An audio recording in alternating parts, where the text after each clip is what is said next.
Sir, Bihar के चुनाव को आप कैसे देख रहे हैं? क्या तेजस्वी यादव ने जो एनडीए का गठबंधन है, चाहे नरेंद्र मोदी और नीतीश कुमार और तमाम मंत्रियां वहां पर जा रहे हैं, क्या उनको सबको पीछे छोड़ दिया है? देखिए, ये तो बिल्कुल क्लियर नज़र आ रहा है। और बीजेपी के जो लीडर्स हैं उनकी फ्रस्ट्रेशन भी आप देख सकते हैं।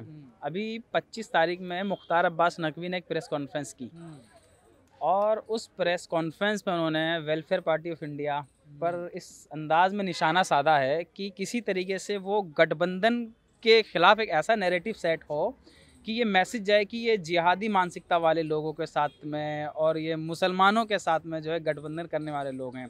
मतलब ये इस तरीके से दिखाना चाह रहे हैं कि अभी भी वहाँ जब इनके सारे दांव फेल हो गए तो अब ये चाह रहे हैं कि किसी तरीके से पोलराइजेशन हो जाए उसमें।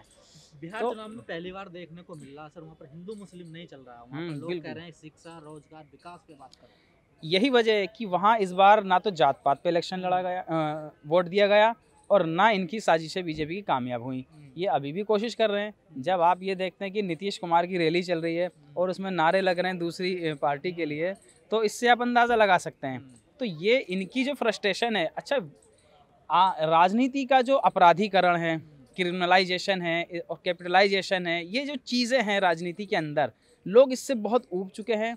वो देख रहे हैं इससे जो है सभी तबकों का नुकसान है। राजनीति का जो कम्युनलाइजेशन है, जो सांप्रदायिकता है राजनीति के अंदर, लोगों ने ये समझ लिया है कि ये ना तो मजदूरों को एक होने देती है, ना किसानों को एक होने देती है, ना छात्रों को एक होने देती है। पूरा देश बर्बाद हो रहा है इससे। तो आज लोगों ने कमर कस ली है बिहार के अंदर कि हमको इसके खिलाफ वोट देना है, सांप्रदायिकता के खिलाफ। हमको जो विधानसभा और पार्लियामेंट के अंदर जो आपराधिक प्रवृत्ति के लोग पहुंच रहे हैं उनके खिलाफ हमने वोट देना है। और उन्होंने विकास के लिए, अपने स्टेट की तरक्की के लिए वोट दिया इस बार। लेकिन सुशासन बाबू लालू के 15 साल याद दिला रहे हैं लोगों को, लेकिन अपने 15 साल के बारे में नहीं बता रहे हैं। जाहिर सी बात है, अभी तो करंट में गवर्नमेंट वही चला रहे थे और उनकी इमेज तो वो धोखेबाज आदमी है। जिस तरह उन्होंने गठबंधन में मिलके चुनाव लड़ा और उसके बाद उन्होंने रिजाइन किया, तो लोग जो है, लोगों की जो नाराज़गी थी वो उसके लिए उन्हें एक मौका चाहिए था। तो बिहार चुनाव जो है वहाँ उन्होंने अपनी भड़ास निकाली है और नीतीश के खिलाफ, एनडीए के खिलाफ, बीजेपी के खिलाफ बड़ी तादाद में वोट गया है। तो ये लोग वहाँ से हार रहे हैं। लेकिन प्रधानमंत्री तो कह रहे हैं कि हम भव्य राम मंदिर बनवा रहे हैं, क्या लोग वोट देंगे? देखिए, भव्य राम मंदिर की वजह से जो है ये लोग सरकार में आए हैं और लोगों ने इसका नतीजा ये देख लिया कि ना आज उनके पास कारोबार है, ना आज उनकी बहन बेटियां सुरक्षित हैं, ना बिहार के अंदर अगर देखेंगे आप, सबसे ज़्यादा बिहार के अंदर क्राइम जो है वो इस वक्त है नीतीश के राज में। इतना क्राइम बिहार में भी कभी नहीं रहा कि वहाँ जो शेल्टर होम है, उस शेल्टर होम के जो वाक़यात सामने आए हैं, आप अंदाज़ा लगाइए क्या हाल हो रहा, मतलब क्या होगा इन लोगों ने, किस तरीके से शरण दी जाती थी ऐसे लोगों को और किस तरीके से मिनिस्टर लोग इन्वॉल्व थे उसके अंदर। तो जब तक जो है ये चीज़ें ख़त्म नहीं होगी तो देश तो तरक्की नहीं करेगा। तो आज लोगों को रोज़गार चाहिए, उनको तरक्की चाहिए, अपने इलाके में जो है उनको साफ़ सुथरी सड़कें चाहिए, हॉस्पिटल चाहिए, बेहतरीन एजुकेशन चाहिए। तो ये चीज़ें जब ही होंगी जब जो है सांप्रदायिकता से ऊपर उठकर वोट दिया जाएगा। जो तेजस्वी की रैली में जो भीड़ आ रही है, क्या वो वोट में तब्दील होगी? देखिए, इस भीड़ का आना, रैलियों में भीड़ का आना इस बात की गारंटी नहीं है कि वो उनके वोटर भी हैं, लेकिन बिहार का जो माहौल है वो बता रहा है कि एनडीए वहाँ हार रहा है। क्या लग रहा था, तेजस्वी भारी पड़ गया क्या सब पे?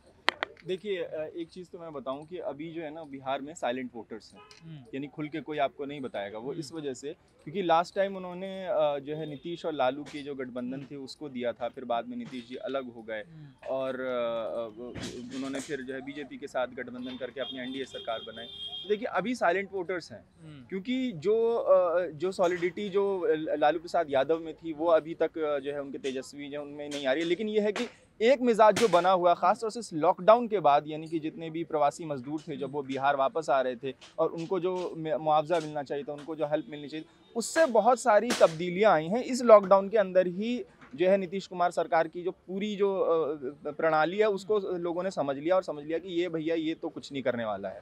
ये क्योंकि देखिए, मिजाज को समझने में भी टाइम लगता है, लेकिन ये जो लॉकडाउन हुआ उसमें सबसे ज़्यादा चेंजिंग आई है लोगों के माइंड में। उन्होंने कहा कि यार हम तो इतने सालों से वोट दे रहे हैं, हमने इतने सालों से, तो ये तो क्लियर बात है कि नीतीश यानी एनडीए को तो कोई मतलब समर्थन वहाँ पे नहीं मिल रहा है। आप कह रहे हैं खुल के सामने आ रहे, लोग तो जूता चप्पल लेकर भी आ रहे हैं, मंत्रियों से एमएलए से पूछ रहे हैं तुमने करा क्या है 5 साल में। नहीं बिल्कुल, मैं वही कह रहा हूँ ना कि अभी जो खासतौर से जो लॉकडाउन गया है, मैं आपको बताऊँ, मैं दरभंगा का हूँ।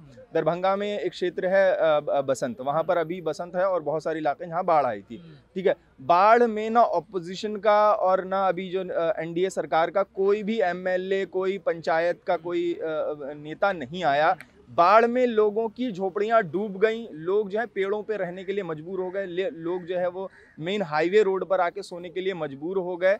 पानी चला गया, बाढ़ खत्म हो गई। पानी भरा हुआ है अभी भी कहाँ, अभी भी कई जगह पे पानी भरा हुआ है। तो अब जितने आ रहे हैं नेता, उनको चप्पल मार के तो भगाना जरूरी है कि भाई तुम कब तब कहाँ थे जब परेशान थे। एक नाव भिजवाते, कम से कम कुछ रोटी भिजवाते, कुछ खाना भिजवाते, किसी के लिए कोई मदद के लिए नहीं आया। तो आप कैसे एक्सपेक्ट कर रहे हैं कि अब लोग खुल के नहीं आएंगे? अब तो जूते चप्पल मार के स्वागत किया जाएगा। अभी जेपी नड्डा का बयान आया है कि अगर एनडीए गठबंधन की सरकार के अलावा और सरकार बनती है तो देश में बिहार में आतंकवाद की घटनाएं बढ़ सकती हैं और 300 आतंकवादी घुसने की भी बात की। हाँ देखिए, ये जो है ना, ये एनडीए सरकार का या बीजेपी सरकार का ये खास एक कार्ड है कि जब कुछ नहीं काम करेगा ना, जब कहीं पे कोई काम नहीं आएगा, तो ये सांप्रदायिक वाला, ये जो इनकी ये सड़ी हुई मानसिकता के लोग हैं जो सिर्फ जो है सांप्रदायिकता और बांटने की राजनीति करते हैं और उसी के बेसिस पे हर जगह अपने वोट पाने की कोशिश करते हैं। जब इन्हें पता है कि ये रोजगार के ऊपर नहीं बोल सकते हैं, ये नहीं बोल सकते हैं कारोबार के ऊपर, ये महिला सुरक्षा के ऊपर नहीं बोल सकते हैं,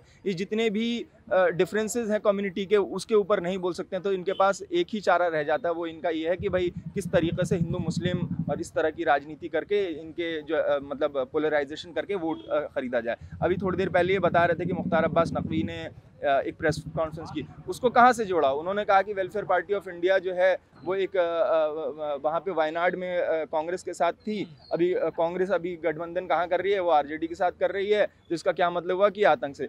तो कहीं ना कहीं इनकी ये सड़ी हुई मानसिकता है, जब कहीं कुछ काम नहीं आता है तो ये वही हम भव्य मंदिर बना रहे हैं, हम जो है वो ये अगर आपने इनको जिता दिया तो ये आतंकी हो जाएंगे, क्योंकि ये खुद एक आतंकी हैं, खुद एक आतंकी सोच वाले हैं। तो इनको हर जगह जहाँ पर कुछ काम नहीं करेगा उनका यही होगा। दिल्ली के इलेक्शन हुए तो उसमें भी इन्होंने यही इसी तरह की भाषा बोली, इसी तरह की सांप्रदायिकता बात की। लेकिन बीजेपी कह रही है कि हमें वोट दो, हम कोरोना की दवाई फ्री देंगे, वैक्सीन। देखिए ये तो लॉलीपॉप है, दवाई तो बनी नहीं है, कहाँ से? हाँ मैं वही कह रहा हूँ, ये तो लॉलीपॉप है भाई।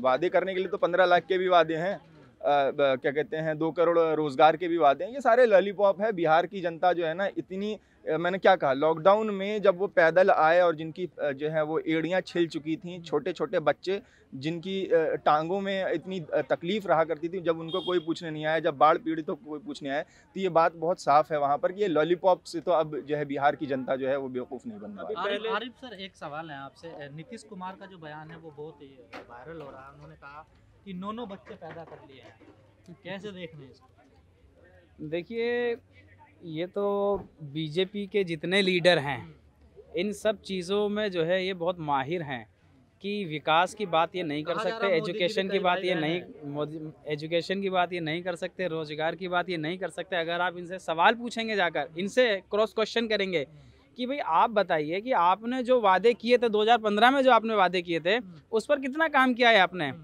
तो ये उस पर जवाब नहीं दे पाएंगे। तो ये तो सीधी सी बात है, डाइवर्ट करने वाली बात है। बच्चे कितने पैदा कौन कर रहा है ये उसका राइट है, ये ऐसा कोई कानून तो नहीं है ना हिंदुस्तान में। जब कानून नहीं है तो ये क्यों ऐसी बातें कर रहे हैं? कोई क्राइम थोड़ी है। और कितने लोग ऐसे जिनके 9 बच्चे हैं। तो ये जिस तरीके की बातें कर रहे हैं ये अपनी ओछी और बहुत गिरी हुई मानसिकता का सबूत दे रहे हैं। क्या लग रहा है, जैसा माहौल लग रहा है, क्या नीतीश को कुर्सी खाली करनी पड़ेगी? देखिए, अभी तो हम अंदाज़ा लगा सकते हैं, अपने तजुर्बे की बुनियाद पर हम बात कर सकते हैं कि लगता तो ऐसा ही है। लेकिन नीतीश के अलावा, नीतीश अगर हारते हैं और महागठबंधन को जीत मिलती है तो उनसे भी हम यही कहेंगे, महागठबंधन से भी, चाहे तेजस्वी आए या कोई भी मुख्यमंत्री बनते हैं, हम उनसे भी यही कहेंगे कि अगर आपने भी काम नहीं किया, एजुकेशन पर काम नहीं किया, रोजगार पे काम नहीं किया, डेवलपमेंट पर अगर आपने भी काम नहीं किया तो आपका भी यही हाल होगा 5 साल बाद। तो अब जनता बहुत अवेयर हो चुकी है और ख़ास तौर पर अगर बिहार की बात की जाए तो बिहार के जो वोटर है वो पॉलिटिकली बहुत अवेयर है। तो उनको आप अब आसानी से बेवकूफ़ नहीं बना सकते हैं। तो ये अगर आएंगे, महागठबंधन आएगा, तो इन्हें काम करना पड़ेगा, हर हाल में काम करना पड़ेगा, तभी ये रिपीट करेंगे, अदरवाइज ये भी हारेंगे फिर। चलिए ठीक। अभी पहले चरण का जो चुनाव है वो समापन हुआ है, तो ईवीएम गड़बड़ी की बातें सामने आ रही है, तो क्या ईवीएम हैक करने की भी कोशिश की जा रही है? बिल्कुल हो सकता है, ईवीएम एक फैक्टर हो सकता है कि जब सब कुछ जो है दांव पे लगा दें, सब सारी कोशिशें कर लें, उसके बाद हो सकता है अब ये कोशिश करें कि अब किसी तरीके से ईवीएम के ज़रिए हम लोग इलेक्शन जीतने की कोशिश करें।